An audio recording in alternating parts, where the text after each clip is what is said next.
네, 오늘 우리 추수감사절의 교훈이라는 제목으로 말씀을 드리려고 합니다. 우리 총회에서는 11월 넷째 주인가요? 그 뒤에 우리 추수감사주일을 지키지만 우리 교회는 좀 현실적으로 10월 셋째 주일에 추수감사주일을 지키고 있습니다. 우리 추수감사주일 이것은 미국 교회 전통인데 우리가 선교를 미국으로부터 많이 받았기 때문에 미국 교회의 이제 전통입니다. 이것은 이제 성경적으로도 이 오늘 본문에 읽은 이 초막절, 이 추수를 다 하고 나서 하나님 앞에 절기를 지키면서 감사드렸던 이 초막절의 정신이 이제 오늘 이 세계 교회 속에서 나타난 또 하나의 모습이라고 할 수가 있겠습니다. 그래서 우리가 구약 유대교의 내로는 지키지 않지만 그 정신을 이어받아서 우리 현대 사회에 맞게 우리의 이 현실에 맞게 지금 이제 추수감사절을 지키는데요. 우리 한국 교회는 미국의 영향으로 그렇게 지키고 있습니다.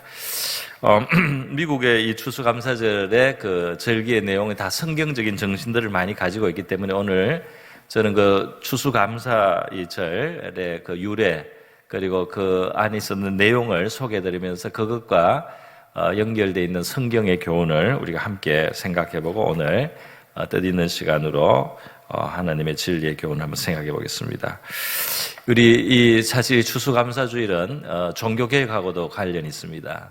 어떻게 관련이 되느냐 하면 1517년에 독일에서 이제 종교개혁이 시작됐습니다. 그러니까 이 캐톨릭 교회로 이어오던 전통이 너무나 인위적이 되고 성경에서 많이 떠나는 미신적인 이러한 사상으로 많이 흘러서요. 종교개혁이 필요하게 되었는데 하나님께서 루터를 통해서 용기 있게 그 종교개혁을 시작하게 했습니다. 그게 1517년에 대륙에서 독일에서 시작했는데요. 이 영향 속에 이제 유럽이 종교개혁을 점점 하게 되는데 영국은 1533년에 하게 됩니다. 이제 영국에서 미국으로 건너가면서 이 추수감사절이 생기거든요. 1533년에 잉글랜드가 종교개혁을 하는데 이 영국의 종교개혁은 조금 정치적인 이유가 많습니다. 그래서 정치적인 동기가 많기 때문에 좀 순수성이 떨어진다고 할 수가 있어요. 그러나 어쨌든 영국도 종교개혁을 해서 켈빈주의, 우리가 지금 믿는 장로교 이 켈빈주의 신앙을 성경적인 것으로 진리로 알고 받아들이게 됩니다. 그러나 영국 교회의 문제는 뭐냐 하면은 이 사람들이 어중간하게 말이죠. 해서 이 캐톨릭의 종교적 의식들을 그대로 유지를 최대한 하고 또 내용적으로는 종교개혁을 하고 이 켈빈주의를 받아들이고 이제 이렇게 하면서 잠깐 이게 어중간한 종교개혁이 되었어요. 그래서 영국에서 이 은혜를 받고 아주 영적으로 각성하고 이 교회가 온전하게 하나님의 말씀으로 돌아가기를 원했던 청교도들이 볼 때는 상당히 그 불만스러운 그런 상황이었습니다. 그래서 영국의 이 정치 지도자들은 이 어중간한 상태로 가면서 어떻게 가려고 했는데 이 청교도들이 볼 때는 참 신앙으로 회복되는데 너무나 한계가 있었어요. 그래서 갈등이 있었는데 급기야 이제 핍박을 당하게 되는 것입니다. 그래서 이 신앙을 순수한 신앙으로 살고자 했던 영국의 이 청교도들이 핍박을 당하고 그 신앙 생활을 영국 교회를 변화시키기에는 역부족이었다 하는 것을 느끼고 이제 새로운 땅을 찾아가서 그곳에서 자유롭게 자기들의 양심대로 신앙생활을 하기 위해서 이 미국으로 이제 떠나게 된 것입니다. 메이플라워호라고 하는 배가 1620년에 영국의 그 남서부의 플리머스를 떠나서 항구를 떠나서 이제 항해를 해서 66일 만에 갑니다.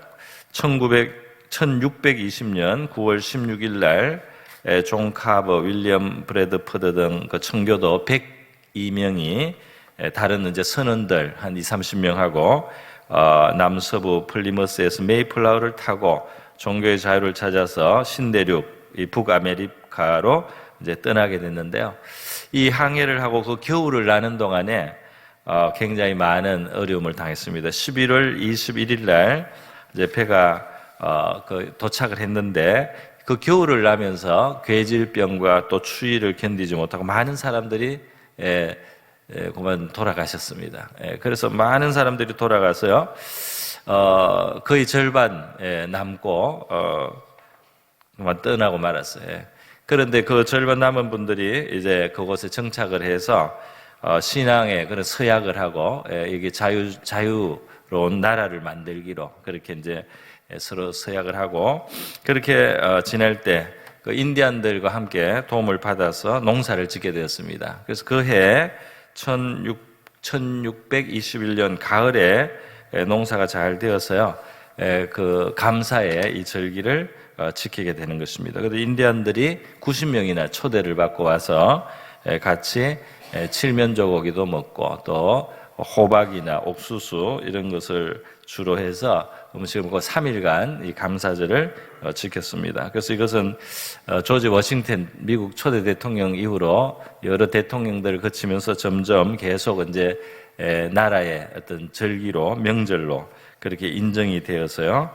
이제 오늘날 11월 넷째 목요일 날부터 해서 3일간 이 추수감사절을 이제 지키고 있습니다. 이것이 이제 우리 한국 교회로 넘어와서 우리도 이것을 비슷하게 지키는데, 우리는 원래 이 추수를 하면은 이 추석 때, 그죠? 추석 때 우리가 그 명절에 세지 않습니까? 그래서 약간 우리 한국식으로 우리 교회처럼 이렇게 약간 당겨서 추수감사를 드리는 교회들도 있습니다. 이 추수감사절의 이 교훈을 제가 몇 가지로 한번 생각해 봤는데, 다 성경적인 교훈하고 뿌리가 다 있습니다. 그 첫 번째는 뭐냐면은 바로 이 신앙의 중요함, 신앙의 자유의 중요함이라는 것입니다. 그들이 다른 사회적인 삶에서 얼마든지 영국에서 살아갈 수도 있었지만은 그 신앙으로 바로 살고자 했을 때 그들이 영국을 떠나야만 했던 것입니다. 자기들의 삶의 터전과 보금자리를 신앙의 이유로 그들이 더 순수한 신앙생활을 하기 위해서 그들이 사실은 불리한 환경을 택하여 갔다, 이렇게 말할 수가 있겠습니다. 이 신앙의 자유가 얼마나 중요하냐 말이죠. 이 하나님을 마음대로 믿고 섬길 수 있다는 것, 그것은 때로 대가를 지불하고 다른 것을 우리가 포기하면서라도 이 신앙의 자유는 지켜야 되는 것입니다. 공산당 간부로서 이 중국에서 아주 그 부패한 공산당 관료들이 많거든요. 중국에 아주 부자같이 살았던 사람이 있습니다. 자가용이 3대가 있었는데요, 그렇게 하다가 이 사람이 예수를 믿게 됐어요. 그래서 신앙생활을 하고 나서는 그러한 이제 부패한 생활을 할 수가 없고 그걸 청산하고 회개하고 믿음으로 살려고 하니까 그런 생활을 다 정리를 해야 되는 겁니다. 그래서 그 사람의 간증을 제가 들은 적이 있는데, 이제 차는 없고 자전거밖에 집에 없다. 그렇지만 내가 하나님을 믿고 가진 이 기쁨이 그거보다 훨씬 더 크기 때문에 나는 다시 그쪽으로 돌아가지 않겠노라 하는 중국 우리 교인의 그 신앙 간증을 제가 들은 적이 있습니다. 여러분, 우리 신앙의 이 자유를 우리가 정말 소중하게 여겨야 되고 지켜야 되겠습니다. 신앙의 자유를 찾아서 이렇게 값을 치르면서까지 그런 위험한 여행을 하고 낯선 환경으로 나가서까지 신앙의 자유를 지키려고 했다는 것은 그들이 신앙을 첫 자리에, 또 다시 말하면 하나님을 그들의 첫 자리에 모신 삶이었다 하는 것을 말해주는 것이죠. 이들이 그곳에 정착을 하게 됐을 때 그 전해오는 유명한 이야기가 있지 않습니까? 그들이 나무를 찍어서 이제 집을 짓게 될 때 첫 번째로 지은 건물은 교회였다. 하나님을 예배하는 것을 첫 번째 중요하게 여겼다. 두 번째로는 자녀들을 교육할 학교를 같이 지었다는 겁니다. 학교가 두 번째 집. 그 다음에 세 번째로 자기들의 살 집을 지었다는 거예요. 우리로서는 참, 너무 참 심하다 이런 생각이 들 정도인데, 그만큼 그들이 하나님을 중요하게 여기고 다음 세대 미래를 위해서 그들이 먼저 수고를 하고 그리고 각자의 또 삶을 돌아봤다는 것입니다. 이게 하나님을 첫 자리로 모신 미국의 원래 기초가 사실은 이런 기초여서 그 나라가 나중에 세계의 최고의 강국이 되고 머리가 되고 세계 가장 풍요한 나라가 되는 기초가 사실은 그 나라 속에 영적으로 이렇게 있었다 하는 것을 우리가 생각하게 됩니다. 우리 성경에는 이 신앙의 가치보다 이 세상적인 가치를 앞세운 사람의 패망에 대한 이야기가 있는데요. 그것이 이제 반면교사가 되고 있습니다.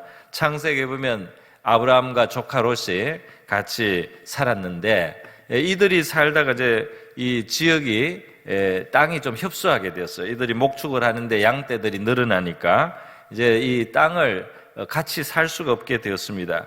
그때 이 아브라함과 롯이 이야기를 하는데 이 아브라함은 믿음의 사람으로서 조카 롯에게 너그럽게 양보하면서요, 네가 원하는 땅을 먼저 선택하면 내가 다른 그곳을 피해서 다른 곳으로 나는 가겠다, 이렇게 제안을 했습니다. 조카 롯이 둘러보니까 이 요단 쪽에 소돔 고모라 쪽에 땅이 너무 좋아 보였어요. 그래서 얼른 그것을 택했습니다. 자기를 아버지 대신 길러준 이 삼촌인데요, 이 아브라함에게 양보도 안 하고 자기 눈에 좋아 보이는 것을 얼른 택해가지고 했는데, 이것은 신앙을 앞세운 선택이 아니었어요. 그 땅은 겉으로는 풍요로웠지만은 하나님을 섬기기에는 나빴습니다. 그 사람들은 심한 죄인이었어요. 우리 동성애가 관영한 땅이지 않습니까? 소돔 고모라가 나중에 멸망을 당하게 되는데 하나님의 심판을 받게 되는 땅인데, 롯은 그 땅에 기름진 것만, 그 땅에서 이 세상적인 물질적인 풍요만 생각을 했습니다. 그래서 이 삼촌에게 양보도 안 하고 좋은 것을 자기가 먼저 취하겠다고 달려가서 그곳에 가서 살게 되었고요. 아브라함은 하나님이 나를 축복하심으로 내가 산다는 신앙이 있었습니다.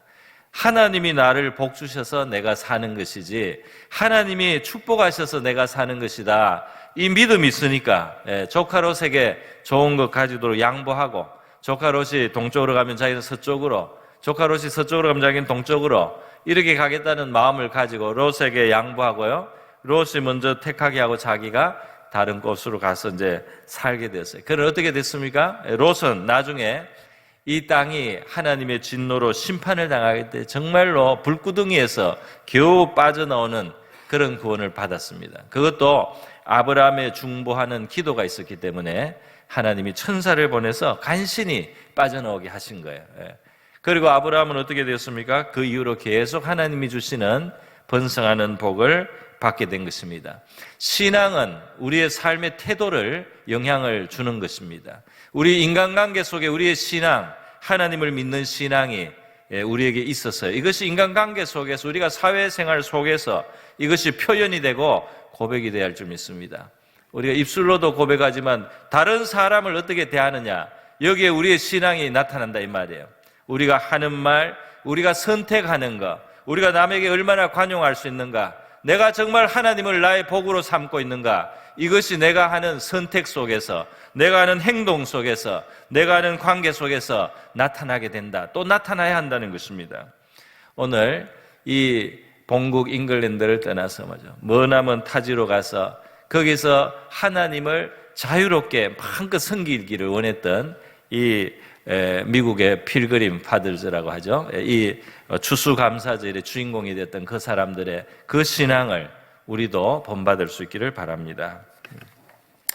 이스라엘 백성들도 애굽에서 당장 먹는 것은 있었지만 하나님이 그들을 자유롭게 하나님을 섬기는 백성으로 만들기 위해서 광야로 데려나가지 않습니까?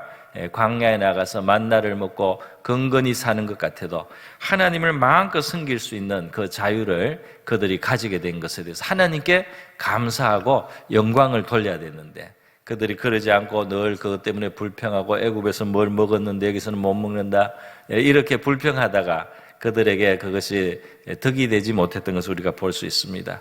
오늘 저와 여러분은 우리의 신앙을 첫자리에, 하나님을 첫자리에 모시고 하나님이 우리를 복을 주면 우리가 광야를 통과할지라도 마침내 젖과 꿀이 흐르는 가나안 땅이 우리를 위해서 예비되어 있다는 사실을 믿고 우리 하나님 앞에 신앙을 우선하고 하나님을 첫자리에 모신 우리 추수감사절의 주인공이 될 수 있기를 바랍니다.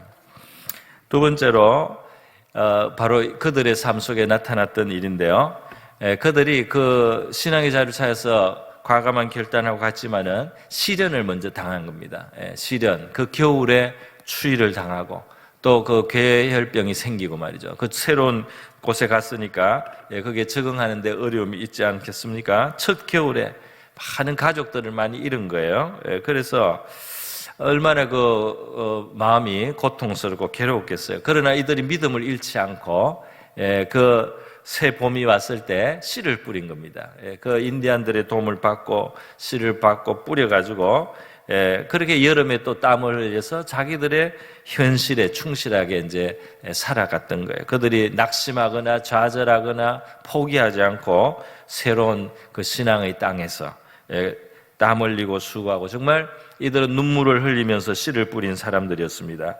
그렇게 해서 그 가을에 추수가 이제 풍성하게 되었다는 거예요. 그래서 인디안들을 초대했는데 뭐 자기들보다 더 많이 초대를 해가지고 같이 이제 축제를 하나님 앞에 감사의 제사를 드렸다는 것입니다.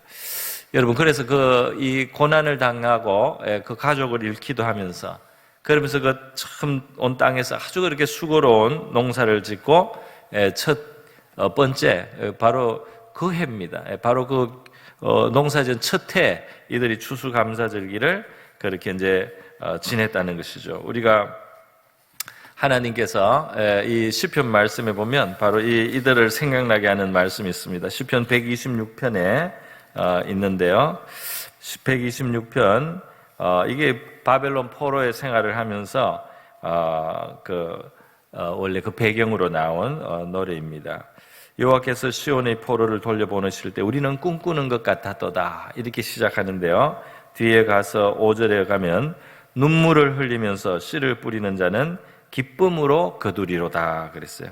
울며 씨를 뿌리러 나가는 자는 반드시 기쁨으로 그 곡식단을 가지고 돌아오리로다 하는 말씀이 있습니다. 이것이 이제 바로 이스라엘이 포로의 생활을 했지만 그 포로 생활을 하면서도 하나님께서 나라가 망하고 포로가 되고 왔지만은 낙심하지 말고 절망하지 말고 그 땅에서 너희들의 최선을 다해서 살으라고 가르쳤습니다. 심지어 포로되어 간 그 바벨론이 이제 너희의 사는 환경이니까 바벨론을 위해서도 기도하라고 말씀하셨어요. 그러니까 얼마나 그 현실을 받아들인 겁니까?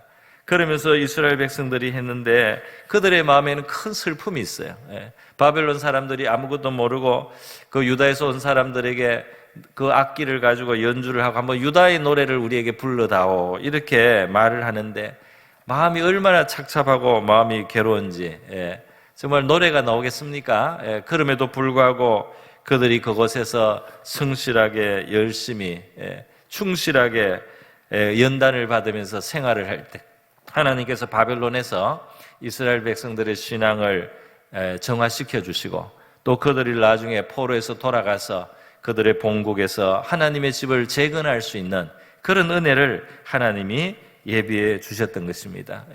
그래서 포로의 생활에서 결국은 그들이 돌아오게 되는 거죠. 그들이 눈물을 뿌리며 눈물을 흘리며 씨를 뿌리고 그 삶을 살아가고 자녀들을 신앙으로 양육하고 이렇게 살아갔을 때 마침내 포로에서 돌아오는 날이 돌아오고 무너졌던 성전을 재건하는 날이 돌아오고 그 기쁨으로 그 단을 거두게 되는 시간을 하나님이 주셨던 것입니다. 우리의 삶 속에도 하나님께서 이 시련을 통과하고 우리가 그냥 쉽게 항상 가볍게 살 수가 없죠. 그냥 룰루랄라로만 살 수가 없는 이 시련의 땅입니다. 여기에 광풍이 몰아치고 비바람이 몰아치고 여기에 폭풍우가 불어닥치고 우박이 내리기도 하고 이런 고난의 땅이지만 바로 이 고난의 땅 속에서 하나님께서 우리를 연단하시고 우리를 훈련하시는 것들이 있습니다. 그런 고난의 시간에 또는 포로의 시간에도 낙심하지 않고 눈물을 흘리면서도 씨를 뿌리는 자들이 복이 있는 줄 믿습니다. 우리의 삶 속에 우리가 포로가 되었든지 우리의 환경이 어렵든지 간에 우리가 해야 될 일, 하나님이 우리에게 또 인도하신 그것을 우리가 감사히 생각하고 그 여건 속에서 우리의 최선을 다하는 저와 여러분이 될 수 있기를 바랍니다. 그렇게 살아갈 때 이 감사도 더 풍성해지는 거예요. 이상하게 사람들은 너무 안락하고 너무 편안해지만 참 감사를 잊어버립니다. 그래서 우리 옛날 말에도 가난한 집에 효자 난다는 말까지 있었어요. 이 너무 부모가 잘해주면 부모를 고마운지도 몰라요. 그런데 부모가 고생하고 어렵게 지내지만은 그 가운데 부모의 사랑을 그래도 아는, 나를 마음대로 마음껏 해주지는 못했지만은 안타까운 마음으로 나를 길러주신 그 부모를 가진 사람들이 오히려 더 효자가 돼가지고 말이죠. 부모가 많이는 못해줬지만은 부모님에게 더 잘해준다는 그런 이야기가 있지 않습니까? 우리에게 이 시련을 통해서 오히려 더 하나님 앞에 감사할 수 있는 희한한 그런 일들이 있습니다. 하나님은 우리를 어려움도 통과하겠지만은 그것이 우리에게 나중에 가져오는 영적인 유익을 우리가 깨닫게 되고, 그리고 우리의 수고 가운데 하나님이 함께 해주셔서 열매를 맺게 하실 때 저와 여러분의 삶 속에 감사가 풍성하게 되는 줄 믿습니다. 우리 눈물을 흘리면서 씨를 뿌린 우리 이 미국의 추수감사절의 그 주인공이었던 건국의 아버지들이죠. 그들의 신앙을 우리도 본받을 수 있기를 바랍니다. 여러분, 세 번째로요, 이 초막절이, 그래서 이 초막절은 이 광야에서 이제 그 생활할 때 초막이라는 천막을 치고 이제 그들이 살았는데, 바로 이 추수할 때 추수를 많이 거둔 다음에 이들이 광야 생활을 기념하는 겁니다. 그러니까 참 하나님이 희한하게 이 명절을 만들어 놓으신 거예요. 그러니까 추수를 많이 해서 이제 풍성할 때 과거에 그 광야에서 건건히 살아갔던, 하나님이 주시는 양식으로 하늘 만나 양식을 먹고 건건히 살아갔던 이제 그때를 그들이 추억하면서 그 감사를 풍성히 가진다 이 말입니다. 얼마나 참 뜻이 있는지 모르겠어요. 자, 세 번째로 넘어가겠습니다. 세 번째로 이 감사는 이웃과 함께 나누는 그런 것을 하나님이 기뻐하십니다. 오늘 이 신명기 말씀에도 있지만은 이 초막절을 지킬 때 타작마당 추수 포도주 틀에 소출을 거두어들이 얼마나 좋아요, 그죠? 그런데 이 기쁨을 내 혼자, 내 거로만, 내 혼자만의 것이 아니라 이웃과 함께 기뻐하고 나누라는 겁니다. 그 하나님이 말씀을 하지 않아요? 14절에 보면 절기를 지킬 때 너와 내 자녀와 노비와 내 성중에 거주하는 레위인과 객과 고아와 가보와 함께 즐거워하되, 그렇게 말하고 있잖아요, 그죠? 그래서 함께 즐거워하라. 그럼 그 중에 이 고아와 가보와 객 같은 사람들은 이 재력이 없으니까, 가진 것이 별로 없어서 이 명절을 지낼 만한 그런 그게 되지가 않습니다, 형편이. 그러니까 그들의 명절을 같이 즐기기 위해서는 우리가 나누어줘야 되는 거죠. 추수를 한 사람들이 나누어줘야 되는 거예요. 그러면 이제 그 풍성한 추수를 같이 기뻐하면서 이제 즐거워할 수가 있게 되는 것입니다. 이 이 추수감사절에도 이 함께 나누는 게 있어요. 우리가 수고하고 애를 썼지만은 그 이웃을 불러서 인디안들을 부르고 그렇게 해서 같이 감사했던 겁니다. 그 칠면조를 먹게 된 거는 인디안들의 풍습이에요, 사실은. 그래서 인디안들의 그 칠면조 고기를 감사절에 먹는 이제 그것이 지금도 미국의 전통이 되어가지고 추수감사절에는 칠면조 고기를 먹기도 합니다. 아주 중요한 요소가 되어 있습니다. 하나님은 우리가 명절을 지킬 때, 또 우리가 어떤 감사와 기쁨이 있을 때 이것을 내 것으로만 가지지 말고 이웃을 향하여 관대하게 하고 또 어려움 속에 있는 사람들에게 힘과 위로가 되는 그런 방식으로 이 감사를 하나님 앞에 표현하라고 말씀을 하고 있습니다. 신명기 16장에 보면 거기에는 이제 맥주 감사주일에 대한 것인데요. 거기에도 이제 비슷한 내용이 나와요. 비슷한 내용이 나옵니다. 신명기 16장에 제가 보면은 16장 13절부터입니다. 너희 타작마당과 포도주 틀에 소출을 거두어 들인 후에 이래 동안 초막절을 지킬 것이요 절기를 지킬 때 너와 내 자녀와 노비와 내 성중에 가는 이건 방금 읽은 거 죄송합니다. 레위기인데요. 제가 착각했습니다. 레위기에서 제가 읽겠습니다.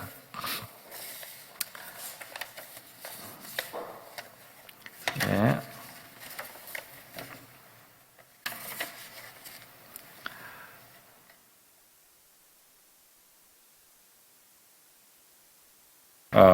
신명기 26장, 죄송합니다. 신명기 26장에 제가 말씀을 읽겠습니다. 신명기 26장 10절인데요. 우리 PPT 맨 끝부분에 보여주시기 바랍니다. 우리 같이 한번 읽어보겠습니다. 10절부터 시작. 여호와여 이제 내가 주께서 내게 주신 토지 소산의 만물을 가져왔나이다 하고 너는 그것을 내 하나님 여호와 앞에 두고 내 하나님 여호와 앞에 경배할 것이며 내 하나님 여호와께서 너와 내 집에 주신 모든 복으로 말미암아 너는 레위인과 너희 가운데 거류하는 객과 함께 즐거할지니라. 셋째 해 곧 11조를 드리는 해에 내 모든 소산의 11조 내기를 마친 후에 그것을 레위인과 고아와 과부에게 주어 내 성읍 안에서 먹고 배부르게 하라. 그리할 때 내 하나님 여호와 앞에 아뢰기를 내가 성물을 내 집에서 내어 레위인과 객과 고아와 과부에게 주기를 주께서 내게 명령하신 명령대로 하였사오니 내가 주의 명령을 범하지도 아니하였고 잊지도 아니하였나이다. 내가 애곡하는 날에 이 성물을 먹지 아니하였고 부정한 몸으로 이를 떼어두지 아니하였고 죽은 자를 위하여 이를 쓰지 아니하였고 내 하나님 여호와의 말씀을 청종하여 주께서 내게 명령하신 대로 다 행하였사오니 원하건대 주의 거룩한 처소 하늘에서 보시고 주의 백성 이스라엘에게 복을 주시며 우리 조상들에게 맹세하여 우리에게 주신 젖과 꿀이 흐르는 땅에 복을 내리소서 할지니라. 그리고 이게 추수를 이거는 이제 여름 추수긴 하지만 그 정신이 같은 정신이 있습니다. 이게 토지를 소산을 하나님 앞에 바치면서요. 하나님이 너희 속에 있는 레위인들, 레위인은 기업이 없으니까 레위인 또 객과 고아와 과부에게 그 11조도 3년에 한 번씩 낸 그 11조를 그들에게 나누고 그렇게 해서 그들을 배불리 먹게 하라는 겁니다. 그러면서 내가 하나님의 명령을 내가 지켰습니다. 범하지 않고 잊지 않았습니다라고 고백을 하는 거예요. 그러니까 하나님의 그 중요한 명령이다 이 말이죠. 하나님이 우리에게 주신 이 소산이나 풍요나 우리에게 소유를 우리가 나보다 어려운 사람들에게 나누면서 그러면서 그거를 함께 누릴 때 이것이 하나님의 명령을 온전히 지키는 것이다 말이죠. 그러면서 복을 구하는 겁니다. 그러면서 내가 이렇게 하나님의 명령대로 행하였사오니 거룩한 처소 하늘에서 보시고 이스라엘에게 복을 주시라. 우리 조상들에게 맹세하여 우리에게 주신 젖과 꿀이 흐르는 땅에 복을 내리소서. 그러니까 우리가 복을 구할 때 바로 이와 같이 하나님 앞에서 이웃을 향하여 어려운 이웃을 향하여 베풀라는 하나님의 말씀을 우리가 순종하면서 하나님이 주시는 복을 누리는 저와 여러분이 될 수 있기를 바랍니다. 그렇게 하나님은 복을 주시는 방법을 그렇게 정하여 놓으셨다 이 말입니다. 말씀을 맺겠습니다. 오늘 우리 제가 오는데 보니까 우리 5층에 여러 그 기관들 있지 않습니까? 어떤 불우한 시설이나 또는 고아나 또 여러 시설에 우리가 사랑을 나누는 그런 이제 과일 상자 같은 게 교회 준비되어 있어. 오늘 추수감사주의를 맞아서 우리가 여러 기관으로 이제 그런 거를 보내게 됩니다. 그러니까 여러분이 개인적으로는 못하더라도 지금 하고 있는 교회적으로 하고 있고요. 오늘 이제 나가실 때 떡도 한 덩이씩 아마 받으실 거예요. 나누는데요. 우리 여러분의 마음속에 하나님이 주시는 감동을 따라서 선을 베푸시고 이 감사를 이웃을 향한 관용으로 사랑으로 표현하실 수 있기를 바랍니다. 이것이 이제 추수감사절의 정신이고 처음 추수감사절이 세워졌을 때부터 있어 왔던 바로 전통인 것입니다. 오늘 이 추수감사절의 교훈은 바로 이 성경적인 정신을 여러 가지를 그대로 담고 있는데요. 오늘 저와 여러분의 추수감사절도 그렇게 되기를 바랍니다. 우리 신앙의 이 가치를, 중요성을 첫 자리에 하나님을 섬기는 것을 둘 줄 아는 신앙, 우리가 어려움 속에서도 눈물을 흘리며 씨를 뿌리는 신앙, 그리고 하나님이 주신 축복을 이웃과 함께 나누는 우리 추수감사절의 교훈과 정신이 저와 여러분 속에 있어서 더 큰 은혜의 문이 또 축복의 문이 저와 여러분 위에 열리기를 주님의 이름으로 축원드립니다.